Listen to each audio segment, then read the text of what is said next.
당신을 사랑받기 위해 태어난 사람, 당신의 삶 속에서 그 사랑 받고 있지요.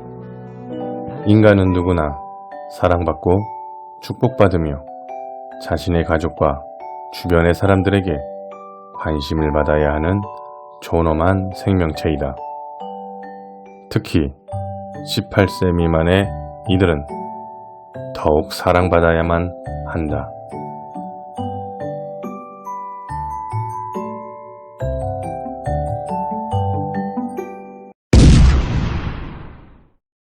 하다가 갑자기 아이 심정지라 그래서 저희 갔는데 화장실을 그 언저리에서 쳐져 있었고요. 은미하고 인형 문제로 싸우다가 은미가 배를 몇 번 찾고 주먹으로 몇 차례 때렸다. 말을 듣지 않는다는 이유로 세탁기에 가두고 물고문에 성추행까지. 곱디곱게 자라야 했을 고작 8살. 하지만 그 아이는 이제 더 이상 이 세상에 없다.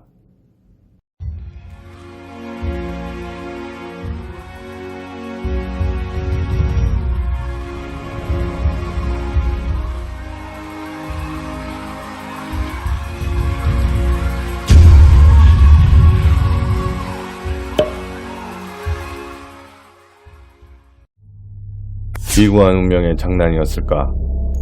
우리나라는 해방과 함께 찾아온 한국전쟁으로 일명 고아들이 상당수 등장했습니다. 보호자들이 납치와 전쟁 참전으로 인해 고아들이 폭발적으로 증가하게 된 것이죠.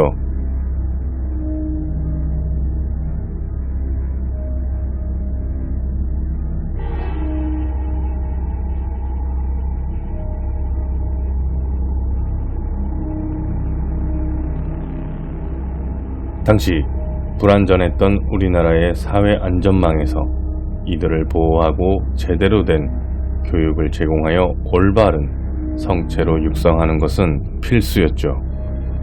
하지만 국가재건이라는 명분 하에서 고아들을 보살피고 지원하는 건 불가능했습니다.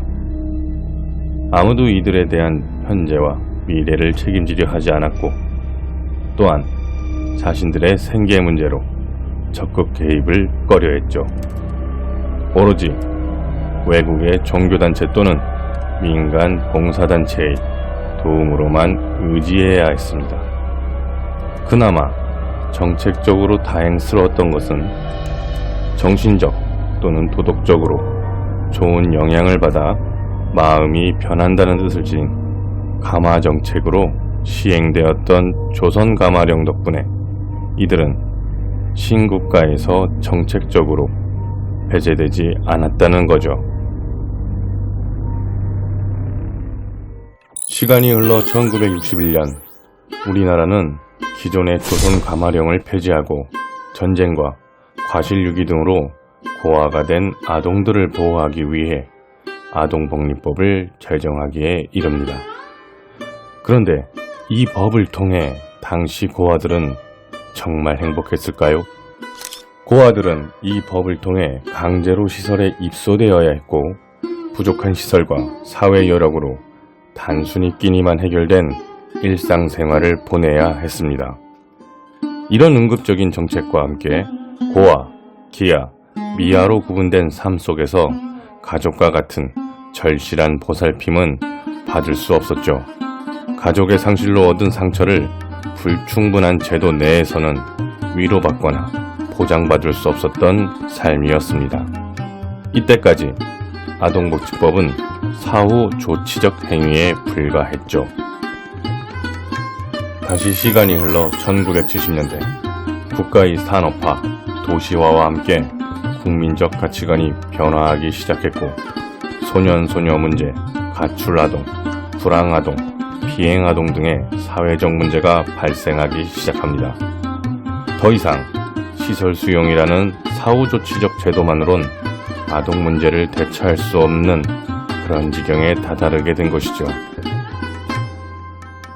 기존 사후 조직적 체계가 아닌 예방적 체계가 필요하다는 주장이 제기되면서 이에 부응하는 법 개정 작업에 속도를 내게 됩니다.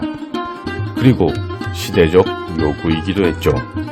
1979년 국제사회는 그 해를 세계 아동의 해, 심신장애아의 해로 지정하며 아동의 건전한 육성에 많은 관심이 높아가고 있는 추세였기도 합니다. 우리나라 정부는 이에 발맞춰 고아라는 문제를 민간단체에 의존한 기아와 미아 등으로만 구분하여 관리하는 것이 아닌 국가, 사회, 지방자치단체가 공동으로 책임지도록 하는 법 개정을 서두르죠.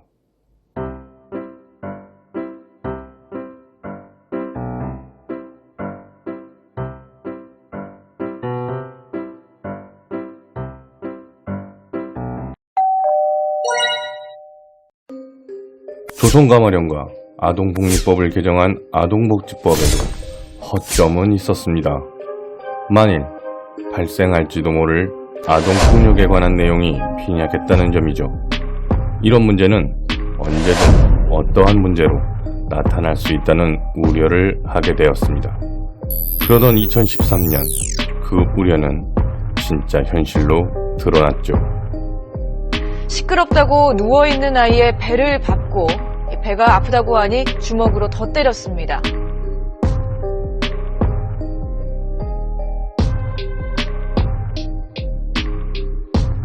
경북 칠곡에 살던 한 자매는 계모에게 지속적 학대와 폭행을 받았었습니다. 당시 8살이었던 동생이 계모에게 시끄럽다는 이유로 폭행을 당한 뒤 배가 아프다고 말을 했으나 계모와 친부는 이를 방치했습니다. 그리고 결국 복통을 호소하던 동생이 사망하기에 이릅니다. 계모의 학대로 동생이 사망하자 계모는 죽은 동생의 친언니에게 자신과 말다툼을 벌이다 동생이 죽게 된 것이라는 거짓 증언을 시키며 사건을 무마시키려 했죠. 이 사건은 일명 칠곡 계모 아동학대 사망사건이라고 부릅니다. 아동들의 학대를 예방할 수 없었던 아동복지법의 위험 신호가 감지된 것이죠.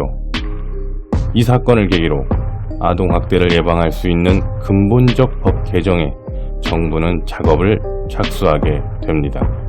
이와 함께 아동학대가 발생하면 처벌할 수 있는 강력한 법도 특례법으로 제정하기에 이르죠.